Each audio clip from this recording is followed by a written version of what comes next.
Well, the peace deal between Israel and Hamas remains fragile, but hope springs eternal in the land of Israel. And joining me now to discuss this is fellow Salem radio talk show host Mike Gallagher, who joins us live from Jerusalem. Mike, thanks so much for joining us. Great to see you.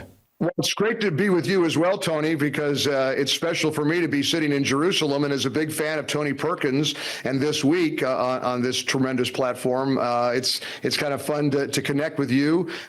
Going into the segment, you and I talked about our trips to Israel, and I was sort of boastful. Well, Tony, I've been here 11 times in my lifetime. I think you've been here 11 times since August. Well, I've been there a lot. It's a great place. It's good to talk to an Israel.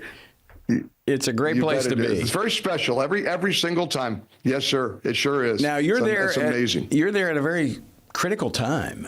We've got this fragile peace deal that is on again, off again. What's the sense there on the ground? There's a little bit of tension here in Jerusalem, which is where we've been based this week, Tony. In fact, the day we arrived was the day that Prime Minister Netanyahu announced that there would be a military offensive again in Gaza because of Hamas once again violating the ceasefire. One of my sons called me and said, "Dad, are you going to be stuck there? You don't want to be." And that can happen. You know, our colleague and friend Scott Jennings was here right after the war began, and they closed Ben Gurion Airport. And I think poor Scott had to do everything but hop on like a donkey to get to Jordan, and they flew him out of Jordan. He was trapped here for a pretty long period of time. But it isn't that bad. There is definitely apprehension about what Hamas is going to do next. One of the big local stories that has been covered extensively is the revelation that Hamas took partial remains of one of the slain hostages, threw the body out of a window, dragged the body to a place where they tried to cover the body up with dirt and sand. And it was all captured on drones, Tony, on video. And then they said, "Oh, look, here's a body. Here's a body. We can return one of the hostages."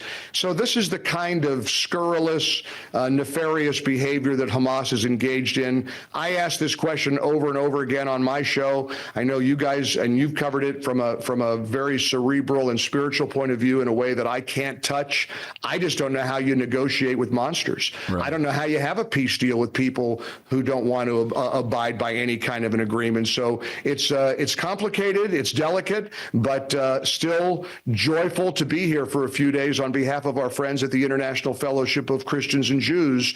They do such good work, and we've gotten to visit with Yael Eckstein here in our studios in Jerusalem, and just all this month we've been trying to support the fellowship. So it's just been a very special time, very spiritual. I always feel changed every time I get to visit the Holy Land, as I know you do as well.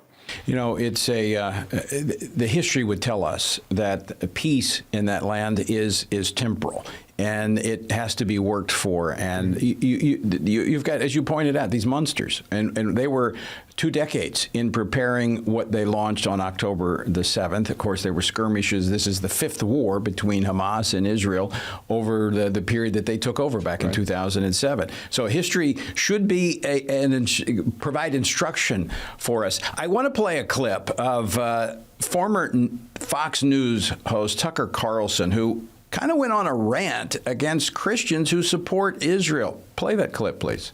The Christian Zionists who are, well, Christian Zionists. Like, what is that? Right. And I can just say for myself, I dislike them more than anybody. You know, because like, what?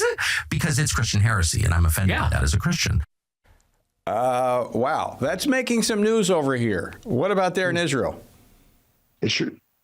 It certainly is. In fact, look, there's a lot of conservative figures who are quite popular here in Israel. And in fact, just a few weeks ago, Ben Shapiro was here. And one of the security guys that has been with us on our visit this week provided some security for Ben. And he shared how popular Ben is over here in Israel. And he gets stopped everywhere for pictures. And they have to be very sensitive to the security issues that Ben faces. And certainly people are aware of Tucker.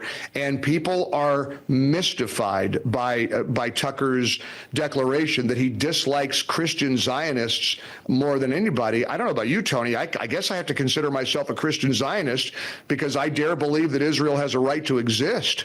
I believe in what the Bible tells us about God's chosen people. I believe about what scriptures tell us about the Holy Land. And so to get, and I'll be really blunt here, Tony. I've been a big Tucker fan forever. I mean, for me, weeknights at 8 p.m. back in the day when he was on Fox News, that was must-see TV. Yeah. I think he's smart. I think he's funny, but I don't get this at all. And maybe you can give me some insight, give me some show prep for the Mike Gallagher show, so you can help me understand what's behind this rift between conservatives over the support of Israel. Tony, I don't get it. Well, I would, Mike, but we're out of time. And thanks for joining us from Jerusalem, and have a great trip. For full shows, live and on demand, it's Salem News Channel.